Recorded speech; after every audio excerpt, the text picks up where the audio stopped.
here. Look at it blowing the sands along the beach as well. So that is the scene really up and down the eastern seaboard right now, where millions of people have spent the past few days getting ready for Sandy. And 7's Brandon Gano is here with a look at what is happening along the East Coast. Brandon? Well, Krista, while we are certainly preparing here in New England, time to prepare is running out for millions in the potential strike zone. Sandy has already started to batter the East Coast. Violent winds, driving rains, and a growing surf. It's obviously a serious storm. And so far, it's only been a glancing blow as the massive storm creeps up the coastline and prepares to take a left turn, likely slamming into the Jersey shore late Monday. Of the states that are going to be impacted by this storm, we appear, at least at the moment, to be taking the brunt of it. So we have to take this seriously. Though many in the potential strike zone understand, the window of opportunity to prepare is closing fast. They call it the Frankenstorm, so whatever they're calling it, it has a lot of people nervous and certainly has us nervous. Many are stocking up on whatever they can to make it through possibly a week without power. New York shut their subway system down at 7 p.m. tonight. Some 370,000 people who live in low-lying areas of the city are being told to leave for their own safety. Now, this is video from Battery Park, the southern tip of Manhattan, where some of those evacuations are underway. Many have already packed up their belongings and are on their way out. Others are still taping up windows and putting out sandbags. On Staten Island, police cruise the streets blasting an evacuation order, but we're told a lot of people are ignoring it. New York Mayor Michael Bloomberg warned if people stay put, they will be endangering their lives and the lives of first responders who will have to rescue them. But he did say no one's getting arrested. We have an effective plan to keep New Yorkers safe and to recover from this as quickly as possible. Meanwhile, FEMA and the White House continue work on a national response plan. We want to make sure that we are anticipating and leaning forward into making sure that we've got the best possible response to what is going to be a big and messy system. Mandatory evacuations are also underway in New Jersey, Delaware, and Connecticut.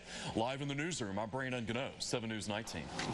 Well, as Sandy barrels up the East Coast, the death toll in the Caribbean continues to rise. 65 people have now been killed by the effects of Hurricane Sandy, many of them in Haiti. And that country's prime minister estimates that the storm damage will cost hundreds of millions of dollars, primarily from lost crops. So we remind you to stay right here with the news station for continuing coverage on Hurricane Sandy. You can get up-to-the-minute progress on the storm first thing in the morning. Our live coverage begins with Today in New England at 4:30 in the morning. And even if your power goes off, 7 News always on. We will be live streaming our coverage on the 7 News iPad app.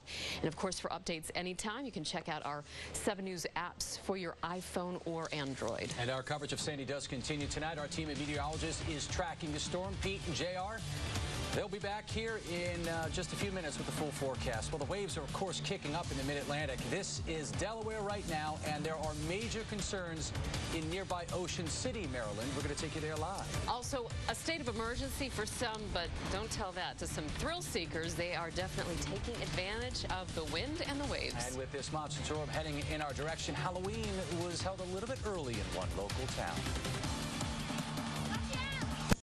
Along the coastal sections, of course, it's only going to get worse as we go through the day tomorrow. We already have reports of a 38-mile-per-hour wind gust at LaGuardia and 36-mile-per-hour gust at JF Kennedy. Here's the winter side of the storm. Blizzard warnings now for the mountains of West Virginia from Snowshoe south to Beckley and Bluefield, West Virginia. And then we have winter storm warnings for the mountains of East Tennessee, Western North Carolina, and southeastern Kentucky. So we're talking about impacts here all the way into parts of the southeast as well, Kelly. And a heavy wet snow, too, that really could cause problems. Some of the trees still have their leaves on them.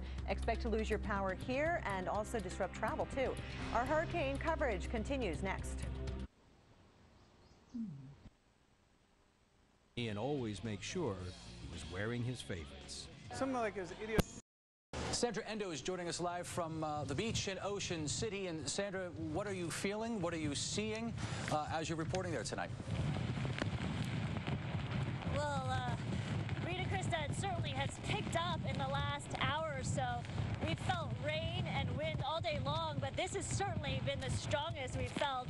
And clearly, this is interesting because the worst is has yet to come, actually, because Hurricane Sandy is really supposed to hit this area in about 24 hours or so. So we're already feeling the outer bands of it, and that just is a testament to how big this storm is and how slow moving. But clearly, they're taking every precaution here in Ocean City. They've issued a mandatory evacuation order for downtown Ocean City, as well as a voluntary evacuation order for all the low-lying areas. And what local officials are really concerned about is the duration of this storm. It's supposed to last more than 36 hours. And of course, take a look at the tide. I don't know if you can see the waves, but they are massive and they are fierce, and they're lapping the sand dunes that are protecting the line of property on this coastline. And it's about 100 yards away from all the properties here. So if we're seeing this now, it'll be interesting to see what we see in 24 hours. And Sandra, we're kind of expecting the same thing. We're not having the same effect right now, of course, up here in Massachusetts. But you mentioned the duration of the storm, and we're expecting a 12 to 18-hour window here of some really punishing winds. Up here, it's coastal concerns and erosion.